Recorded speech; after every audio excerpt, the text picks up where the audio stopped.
I'm Scarlett, a 28-year-old who just got married last year. I met my husband, Henry, at work, and after a 2-year office romance, we tied the knot. Upon marriage, I quit my job and rented an apartment near my in-laws' place, where we started our life together as a couple. Our relationship with my husband's parents was good initially. Although there were minor hiccups right after the wedding, both my father-in-law and mother-in-law were generally kind people, and they didn't engage in typical daughter-in-law bullying. Since we didn't live together and maintained a reasonable distance, I thought we'd get along fine. However, shortly after getting married, I found myself caught up in a major incident that put my life in danger. It turned out that my seemingly gentle mother-in-law had been hiding an entirely different side of herself. In reality, from the time our marriage was decided until we officially started our newlywed life, there were constant disagreements with my in-laws. The issue arose when we went to announce our marriage, and my mother-in-law insisted on us living together. Both my husband and I wanted to spend our newlywed period alone, so we gently declined her request.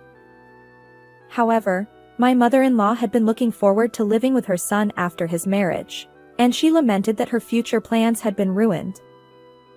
She even cried, saying that her joy in old age had been shattered. Thankfully, my husband managed to convince her, and we avoided living together. But I couldn't help feeling anxious about how things would go with my in-laws in the future. I imagined that my forceful mother-in-law would find fault with everything I did. Perhaps she'd pressure us to have children soon. In my mind, she transformed into the stereotypical mean mother-in-law. However, my mother-in-law wasn't as bad as I had feared. Although we didn't live together, we had an agreement to have meals together at my in-laws' house once a week. She never imposed household chores on me and efficiently hosted us.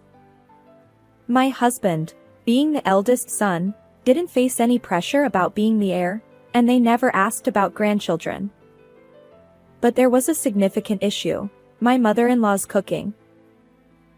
As a dedicated teacher, she hadn't had time for elaborate cooking during her working years. After retiring, she decided to explore dishes she hadn't been able to make before. She taught herself various recipes and became completely obsessed with cooking. The issue is that my mother-in-law insists on having us try her new dishes, no matter what. Even though she lives with my father-in-law, he prefers simple, healthy flavors and avoids my mother-in-law's herb and spice-laden creations. So, it's mainly my husband and me who end up sampling her experimental menus during our weekly meals together. She proudly serves dish after dish, but unfortunately, they're not all delicious. When she asks for feedback, my husband gives honest comments, but as the daughter-in-law, I can't bring myself to say they're terrible. When she proudly claims, "I put extra effort into making these for you," all I can respond with is, "It's delicious." When I try to step into the kitchen and help, my mother-in-law guards her territory, refusing any assistance. Week after week, I endure her cooking. But eventually, my husband, fed up with the awful dishes, bluntly asked her to tone down the experimentation. Perhaps offended by his words, my mother-in-law stopped introducing new dishes during our meals. I breathed a sigh of relief, thinking I'd avoid any more strange culinary experiences, but she wasn't ready to give up just yet. When my husband is at work, my mother-in-law goes out of her way to bring food to our apartment and make me try it. She probably knows she'd be turned away if she came when my husband was home. Since I'm alone, there's no risk of refusal, so she deliberately times her visits during his work hours. With a triumphant expression, she enters our apartment, insisting that I taste her meticulously prepared dishes. No matter how much I protest, whether claiming I've already eaten or that I'm not hungry, she won't budge, insisting I take just one bite. I'm not sure if she genuinely tastes her own cooking or if her palate is just off, but her dishes remain consistently terrible. It seems she deviates from recipes, adding her own twists. Her seasoning measurements are haphazard, resulting in overly intense flavors or overpowering spices that leave me choking after a single bite. I wish she'd stick to the recipe, but perhaps she's overly confident in her culinary skills. While I've endured her surprise visits, my patience is wearing thin. I can't be cold and turn her away, especially considering our relationship with my in-laws. Yet, there's a limit to how much I can tolerate. The frequency of my mother-in-law's visits gradually increased.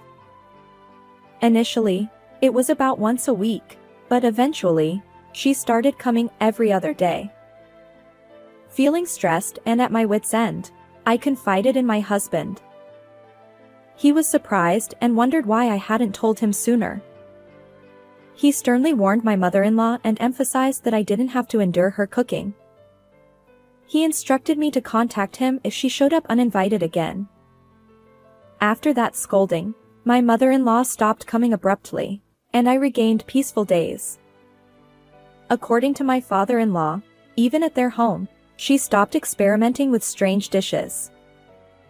Perhaps she had indeed reflected on her behavior. I realized my husband was right. I should have consulted him earlier. However, my mother-in-law wasn't one to be discouraged so easily. Exactly at noon, the doorbell rang, and to my surprise, my mother-in-law stood there holding a pot. My spine felt like it was freezing. I immediately reached for my phone to seek help from my husband, but unfortunately, he was away on a business trip that day, and I couldn't reach him right away. My mother-in-law seemed well aware of my husband's work schedule. She must have deliberately chosen the day of his trip to visit. With a beaming smile, she said, "I've made an authentic curry, and I'd love for you to try it, Scarlett." Despite feeling desperate, I suddenly thought I'd be okay this time. After all, curry has strong flavors naturally, so even if my mother-in-law had added extra seasonings, it wouldn't bother me too much. I decided to endure and began eating the curry she served, hoping she'd leave soon. She watched my reaction with a smile. The first bite tasted slightly bitter yet sweet, with a medicinal undertone, but it was bearable. I washed it down with tea. When she asked if I wanted seconds, I declined politely, claiming I was full. Satisfied that I'd eaten at least one serving, my mother-in-law left in a good mood. Being caught off guard by weird curry was better than enduring hours of shouting after resisting. Little did I know that I'd deeply regret sympathizing with my mother-in-law later. That evening, while shopping at the supermarket, I suddenly felt breathless and collapsed right there. I couldn't stand up straight, swaying with dizziness, and my limbs went numb. People around me noticed and called a store employee. My memory ends there. When I regained consciousness, I was in a hospital bed, with my worried husband looking down at me. Apparently, I had been urgently transported to the hospital after losing consciousness at the supermarket.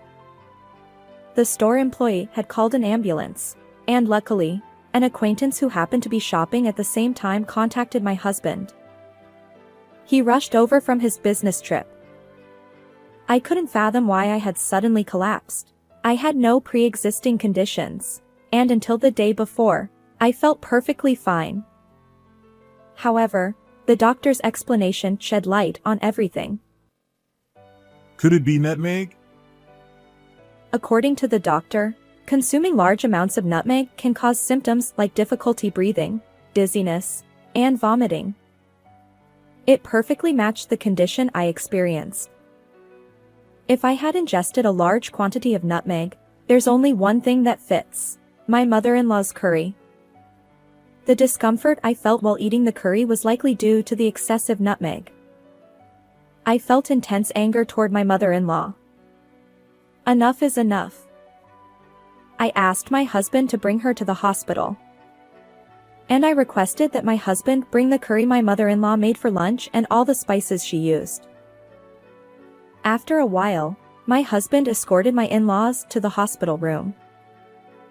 Scarlett, are you okay? He approached me with a worried expression. In stark contrast, my mother-in-law stood there, looking sulky. My husband showed the doctor the pot of curry he had brought, just as I had instructed. The doctor, seemingly detecting the smell, shook their head in disbelief. Why would you feed her something like this? If she had finished it, she might not have survived. Both my husband and I froze at the doctor's words. My father-in-law turned pale. However, my mother-in-law vigorously shook her head and presented an empty nutmeg jar. That's impossible. This is what I used in the dish. At that moment, everyone except my mother-in-law was furious. My father-in-law trembled as he shouted. What have you done?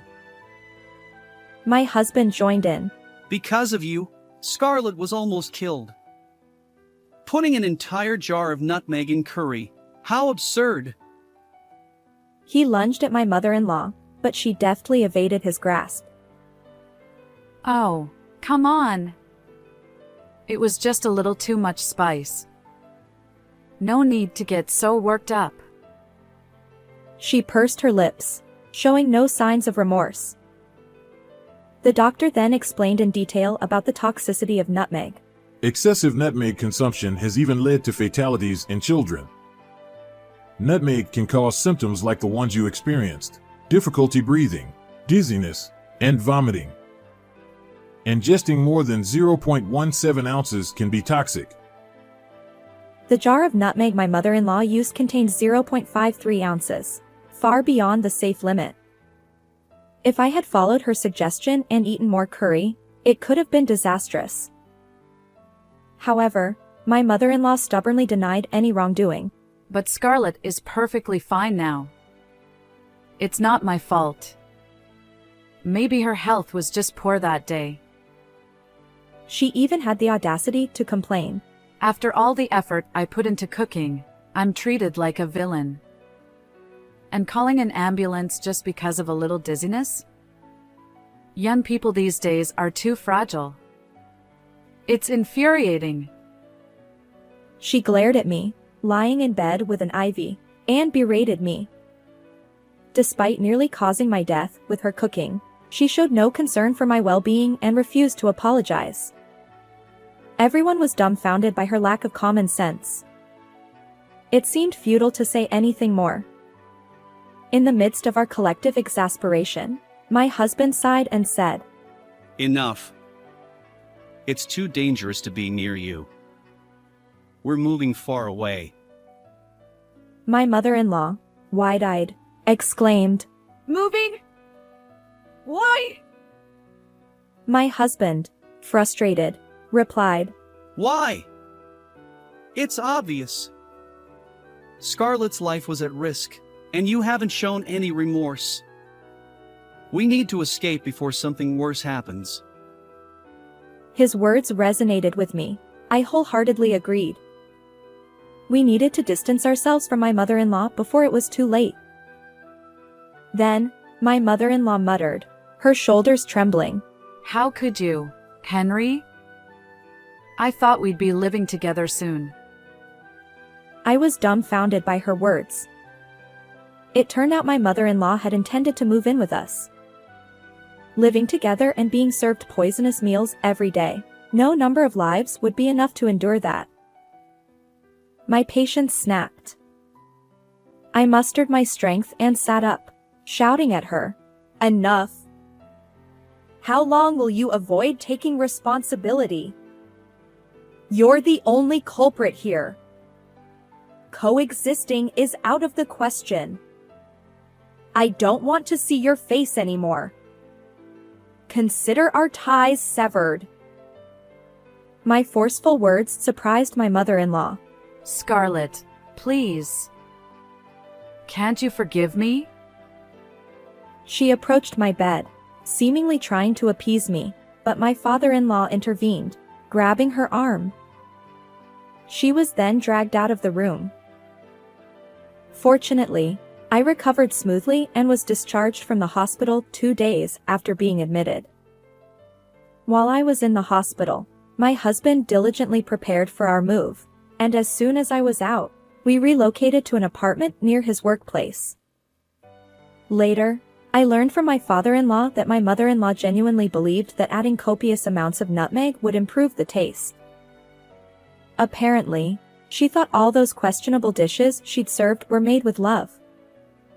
Knowing that my mother-in-law didn't harbor murderous intent initially brought some relief, but her one-sided affection had become a nuisance. Moreover, her lack of remorse, even after my hospitalization due to her cooking, disqualified her from ever stepping foot in the kitchen again. Ultimately, it seems I was merely her convenient taste tester for poison. Cutting ties with her was definitely the right decision. After settling into our new place, my father-in-law visited our apartment to apologize once more. He hadn't eaten much of my mother-in-law's cooking, so he was unaware of how terrible it tasted. He expressed his intention to prevent any further harm by ensuring my mother-in-law never cooked again. In reality, she hasn't set foot in the kitchen since that incident. Losing her only hobby has left her quite despondent, but it's a consequence of her own actions. I'm glad to hear that despite the early troubles in my marriage, there was a joyful event 6 months after moving to my new home. I became pregnant. Both my husband and I had been eager for a child, and when the pregnancy was confirmed, we celebrated together. My father-in-law is also looking forward to the grandchild's arrival. Moving forward, I hope to enjoy a peaceful life with my husband and our baby. How was this story for you? And thank you for considering subscribing to our channel. Let's meet again in the next video.